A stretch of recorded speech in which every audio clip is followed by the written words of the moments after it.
Bueno, retomamos. ¿Qué es la teoría del caso?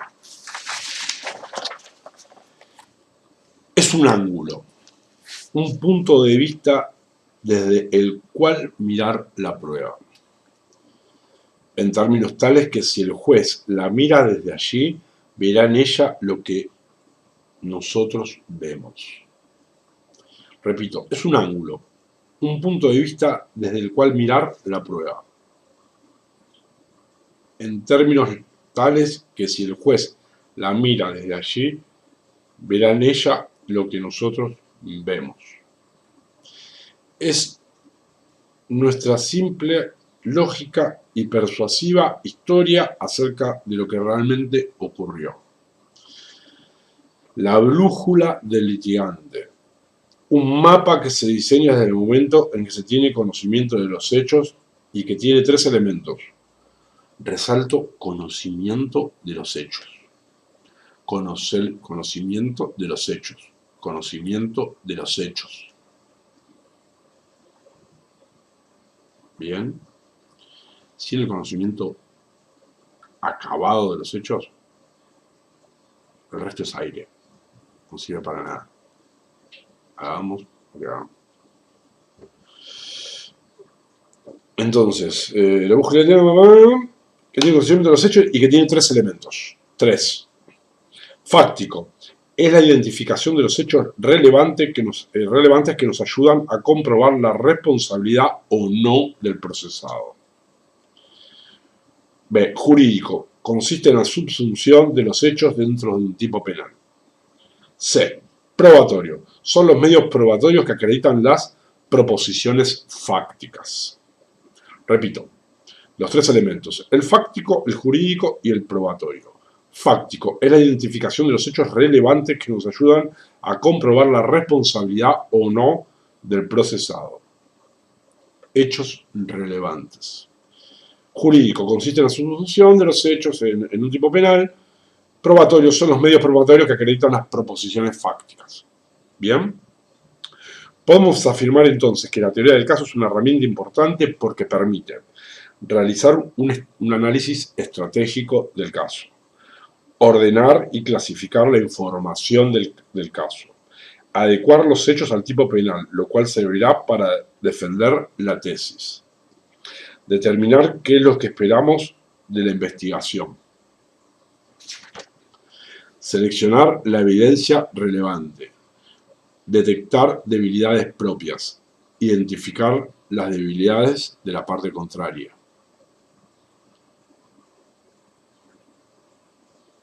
El punto F y G me parecen fundamentales. No obstante, los colocó al final el autor. Detectar las debilidades propias e identificar las debilidades de la parte contraria. Cuando detecten sus debilidades, recurren a Sun Tzu en el arte de la guerra. Bien. Construcción de la teoría del caso. Estoy controlando el tiempo para no pasarme. Sin lugar a dudas, todo el proceso penal está sujeto a diversos avatares. Por lo tanto, resulta trascendental el diseño correcto de la teoría del caso. Lo reitera una y otra vez el autor.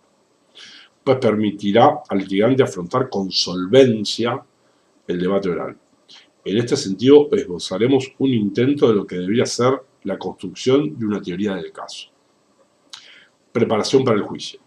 Una preparación adecuada permite conocer las fortalezas, oportunidades, debilidades y amenazas del caso y facilita la organización de los medios de prueba para su presentación en el juicio. Repito, una preparación adecuada permite conocer las fortalezas. Ahora lo incorpora en primer lugar, incorpora en el medio oportunidades y luego debilidades y amenazas del caso. Y facilita la organización de los medios de prueba, organización de los medios de prueba para su presentación en el juicio. Como parte de la preparación, siempre es conveniente redactar un bosquejo o plan que recoja todos los aspectos importantes del caso que deben ser probados en el juicio y un listado o índice que nos permita cotejar durante el juicio la prueba que debe ser reconocida por los testigos y el orden que debemos seguir al presentar la misma. También debemos registrar en nuestras notas las debilidades de nuestro caso y tener un memorando de litigación que contenga los principales asuntos legales que pueden suscitarse en el juicio. El tener por escrito los asuntos de derechos más relevantes para el caso nos permite rebatir eficazmente y en el momento oportuno cualquier ataque a nuestros medios de prueba y también refutar las posibles defensas.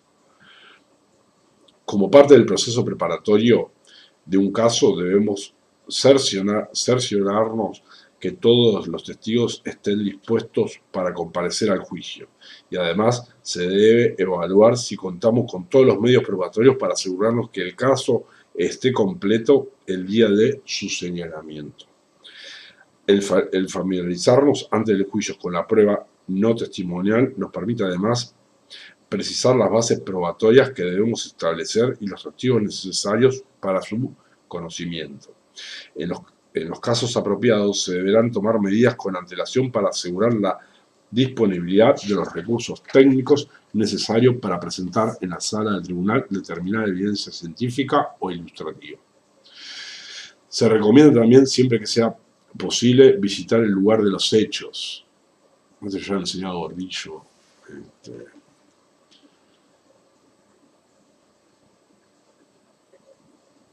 Mi primer caso.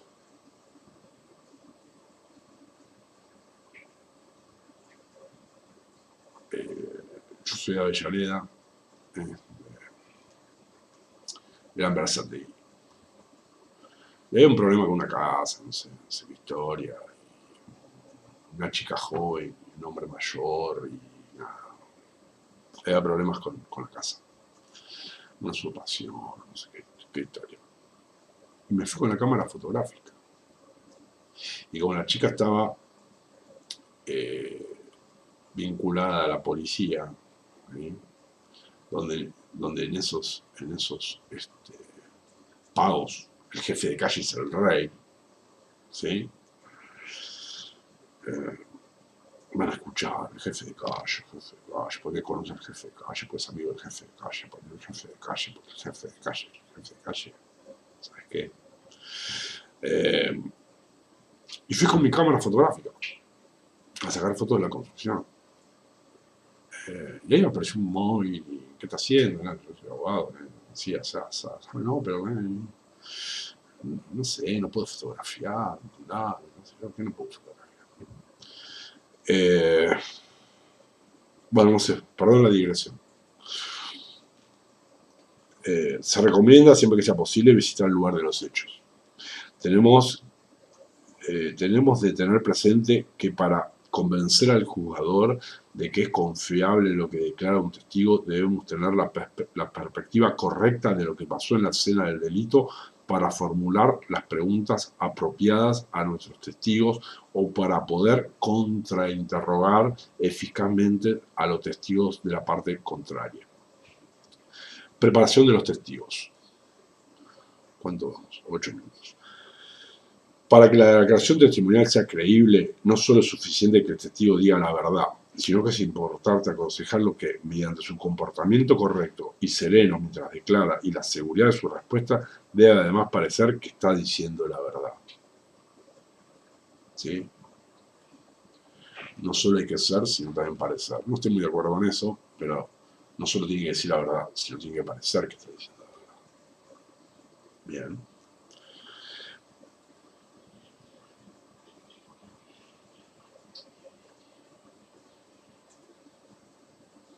Para que el testigo pueda declarar eficazmente es necesario hacerle comprender la importancia de su rol en el juicio. ¿Sí? De tu testimonio depende la vida de este sujeto y el futuro de su familia. ¿Bien? Digo, a modo ilustrativo. Por lo tanto, el abogado siempre debe recordarle a su testigo de su obligación de decir la verdad, aun cuando entienda que esta es perjudicial para su causa.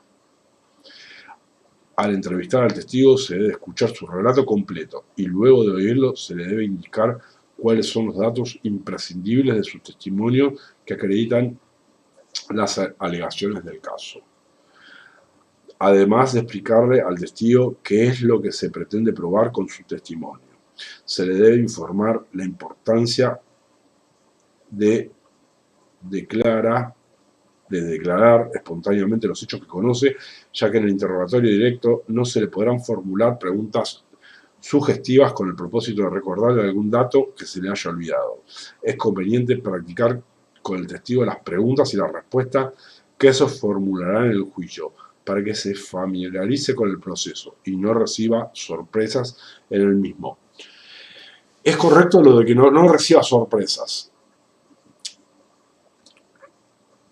Bueno, cada caso es único, eso ya lo tienen bien claro. Y yo no estoy muy de acuerdo con tanta preparación a los testigos. Porque saben que creo que les quita espontaneidad y por lo tanto credibilidad. Y recuerden lo que dijimos en el párrafo anterior. No solo tienen que decir la verdad, sino tienen que parecer que dicen la verdad. Y ese parecer que dice la verdad, en mi humilde opinión, se logra con la espontaneidad. ¿Sí? Con la espontaneidad. Bien.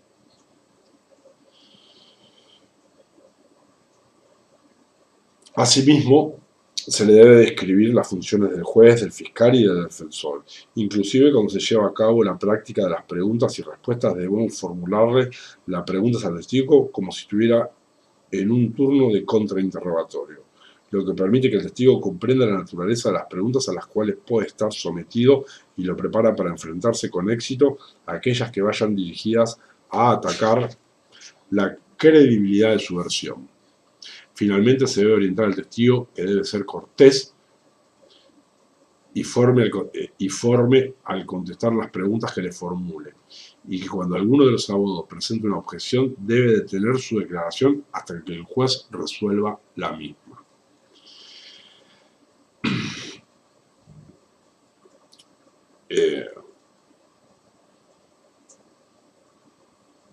Les repito, más que preparar a los testigos, digo yo, preparar al imputado. ¿Sí? Preparar al imputado. En un juicio de jurados que tuve, vinieron unos jueces de Mendoza, toda vez que se iba a implementar el juicio por jurados en Mendoza, y querían ver de qué se trataba.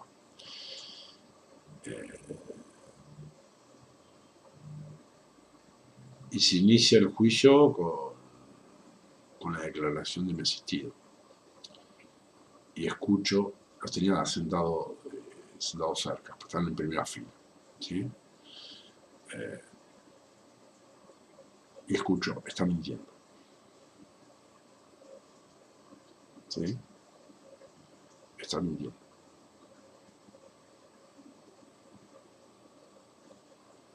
Preparen bien a su asistido.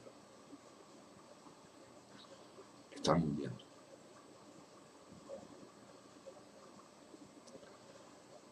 Posiblemente estén entrenados los jueces para detectar ese tipo de situación, pero no un jurado popular, por ejemplo. ¿Sí? Bien, vamos a hacer un corte porque estamos en 14 minutos.